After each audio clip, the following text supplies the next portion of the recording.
Hello and welcome to today's lesson looking at the electromagnetic spectrum, which is part of the waves topic in GCSE Separate Science Physics.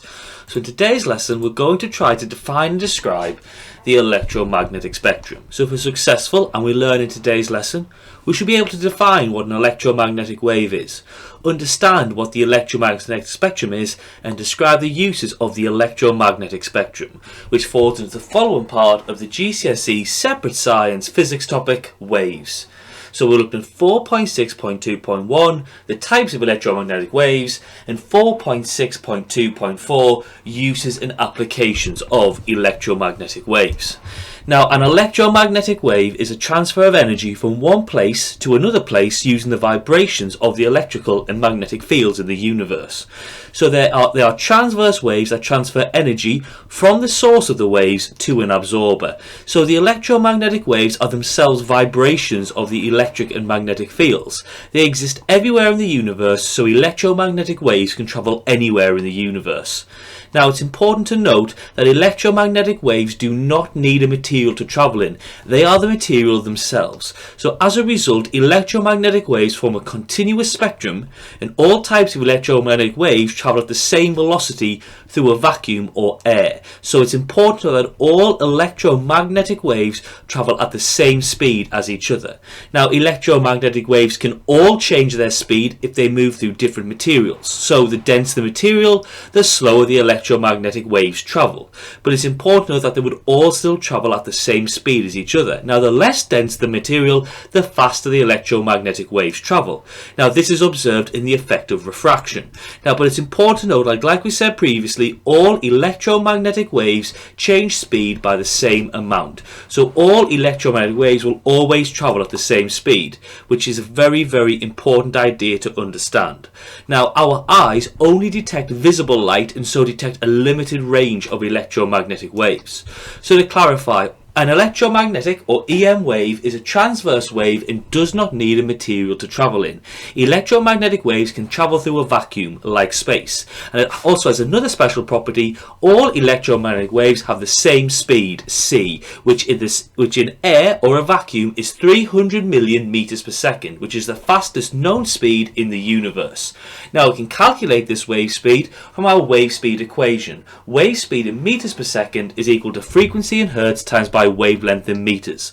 Now, it's important to note that for electromagnetic waves, as long as the wavelength and frequency multiply to give c, the constant of the wave speed, then any possible value of those two can exist. So because the wave speed must always remain constant, this means as frequency decreases, wavelength must increase, and if frequency increases, wavelength must decrease. So it's shown, for example, if we said the value of the wave speed was 12, it's not, it's 300 million. But for example, two numbers that multiply together to equal 12 are 1 times by 12, 2 times by 6, 3 times by 4, 4 times by 3, 6 times by 2, and 12 times by 1. So it indicates to us that as one of the values increases, the other must decrease. So when they multiply, they give the same value.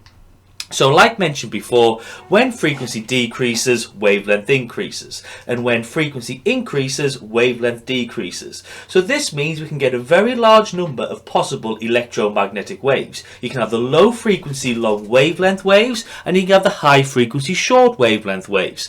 Now, this continuous spectrum of waves is called the electromagnetic spectrum, and we can group the different parts of the electromagnetic wave spectrum into different regions, and the waves in each region have similar wavelengths and frequency, but remember, they all will have the same speed. So let's look at the different regions of the electromagnetic spectrum. So for an electromagnetic wave, as long as the wavelength and frequency multiply to give c, then any possible value of this can exist. This gives us a continuous range of values called the electromagnetic spectrum, and this range can be split into different regions which lead to the different EM waves. So just to clarify, we can get our different regions which lead to our different types of electromagnetic waves. So you're starting off with all the different values. You're going from your long wavelength to your low wavelength. You're going from your high frequency to your short frequency. So your low frequency to your high frequency. So let's go microwave, infrared, visible, ultraviolet, X-ray, gamma rays. So it's important to note that because they have a long wavelength, in these ones they have a low frequency, and when we get to the other side here, when you have a high frequency, you have a low wavelength. So for every electromagnetic wave, it must travel at the speed of 3 times 10 to the 8 meters per second. So as long as the wavelength and frequency multiply to give c, then the electromagnetic wave can exist, which gives us our continuous range of values called the electromagnetic spectrum, which you can split into different regions where the waves are grouped together in terms of wavelength and frequency. So from long wavelength, low frequency, to short wavelength, high frequency, the electromagnetic spectrum is radio waves, microwaves, infrared, visible light, ultraviolet, X-ray, gamma rays. Well, remember, all regions of the electromagnetic spectrum have the same speed. In a vacuum, 3 times 10 to the 8 meters per second. Now, the greater the frequency of the electromagnetic wave, the more energy it delivers per second. This makes the high frequency electromagnetic waves more dangerous to humans. So our dangerous electromagnetic waves are ultraviolet, X-ray, and gamma rays. Now, we say X-rays, ultraviolet and gamma rays are ionizing radiation. This is radiation which can ionize your cells, cause them to mutate and turn cancerous. Now, the main types of ionizing radiation in physics are gamma waves, ultraviolet rays, X-rays, alpha particles, and beta particles. Now, ultraviolet is the lowest frequency dangerous EM wave, so it causes the least damage, and it can lead to your skin aging prematurely and an increased risk of skin cancer. So X-rays and gamma rays are higher frequency, so are more dangerous, and they are ionizing radiation which can cause the mutation of genes and cancer. The likelihood of radiation having a hazardous effect on the body is given by its dose. The dose is determined by the type of radiation you're exposed to and the size of the exposure.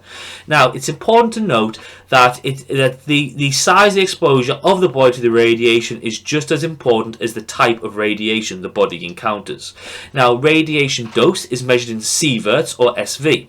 Now, we have different uses of the electromagnetic spectrum regions. So we use radio waves for TV and radio, microwaves for satellite communication and cooking food, infrared for electrical heaters, cooking food and infrared cameras, visible light for fiber optic communications, ultraviolet for energy efficient lamps and suntanning, X-ray for medical treatments and scanning, gamma rays for medical treatments and sterilization. Now again, remember, ultraviolet, X-rays and gamma rays are the dangerous high frequency waves, so because they are ionizing, we must treat them with care when we are using them in their particular applications.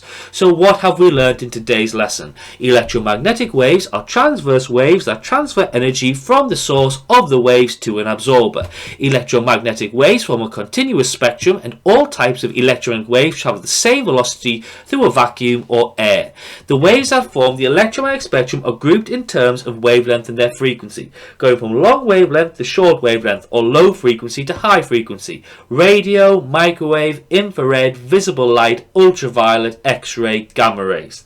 And our eyes will only detect visible light, and so detect a limited range of electromagnetic waves. And you should be able to give them many practical applications of electromagnetic waves, such as TV and radio for radio waves, satellite communication and cooking food for microwaves, electrical heaters, cooking food and infrared cameras for infrared radiation, fiber optics for visible light, energy efficient lamps and suntanning for ultraviolet, and medical imaging and treatments for X-rays and gamma rays. So if we've been successful and we've learned in today's lesson, we can define what an electromagnetic wave is, understand what the electromagnetic spectrum is, and describe the uses of the electromagnetic spectrum. So I hope you've enjoyed today's lesson, where we've looked at the electromagnetic spectrum in the waves topic of GCSE Separate Science Physics. Thank you very much for listening to today's lesson, and have a lovely day.